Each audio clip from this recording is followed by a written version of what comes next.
중국 전인대가 홍콩에서의 반정부 활동을 감시 처벌하는 홍콩 국가보안법을 통과시켰습니다. 이게 미중 갈등의 또 다른 불씨가 될 수도 있다는데요. 베이징 연결해 보겠습니다. 최영은 특파원, 먼저 이 홍콩 국가보안법은 어떤 법인가요? 네, 홍콩 보안법이 시행되면 지금까지의 시위의 모습 크게 바뀔 겁니다. 홍콩 보안법은 홍콩의 정보기관을 세워서 반중국 행위를 막는 내용의 골자입니다. 지난해 시위대가 중국 국기인 오성홍기를 불태우고 또 화염병을 던지면서 시위를 했는데 이런 행위들 처벌 대상이 됩니다. 또 외국 세력이 홍콩 내정에 개입하는 것도 막았습니다. 여기에 당초 공개된 안보다 처벌 범위가 확대된 것으로 알려졌는데 대규모 시위 참여 자체를 사실상 어렵게 했습니다. 지난해 송환법에 이어서 이 보안법까지 홍콩 반중 시위대 반발이 크겠는데요. 네, 앞서 2003년에 홍콩 정부도 국가보안법을 추진했습니다. 당시에 50만 명의 시민들이 반발해서 무산됐습니다.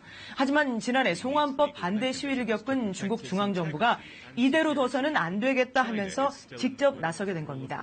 오늘 결정 초안이 전인대에서 가결됐고요. 다음 달 중에 최종 입법이 마무리될 것으로 보이는데 홍콩 시위대는 당장 다음 달부터 연이은 저항을 예고한 상태입니다. 서방 국가들, 특히 미국도 이 홍콩 국가보안법에 대해서 계속 문제 제기를 해왔죠. 이유가 뭔가요?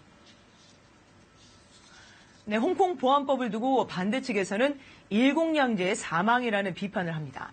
일공양제는 중국이라는 한 국가의 본토의 사회주의와 또 홍콩의 자본주의 두 체제가 각각 보장된다는 걸 뜻합니다.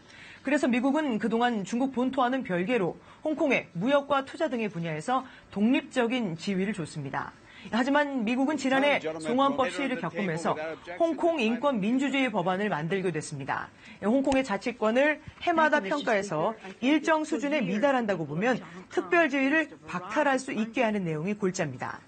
폼페이오 미 국무장관이 현재 홍콩은 고도의 자치권이 유지되지 않고 있다고 의회에 보고한 게 중국을 압박한 것이 이 법안에 따른 것입니다. 홍콩에 부여해온 특별한 지위를 박탈한다면 홍콩에 어떤 변화들이 생길까요? 홍콩이 누려왔던 관세와 무역, 비자 등에서의 혜택이 사라지게 됩니다.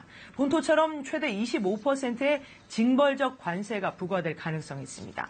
미국은 또 중국의 관리와 기업 등에 대해서 자산을 동결하는 것도 검토하는 것으로 전해졌습니다.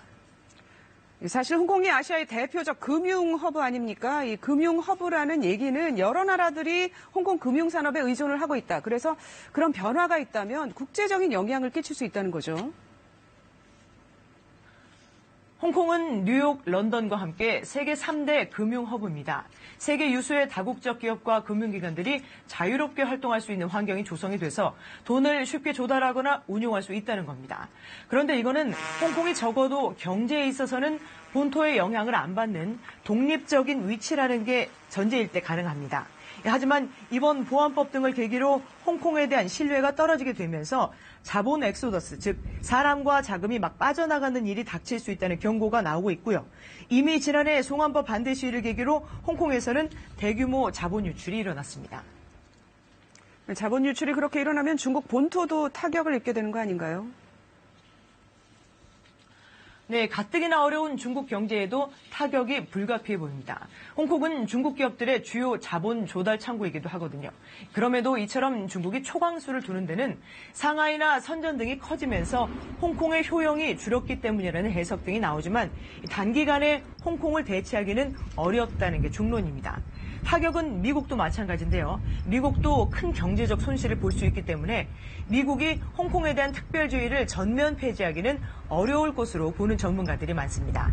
즉 미중이 지금 모두 결사항전 분위기지만 전면 충돌로 가는 게 아니냐는 우려가 현실화할지는 더 지켜봐야 할 것 같습니다. 지금까지 베이징에서 전해드렸습니다.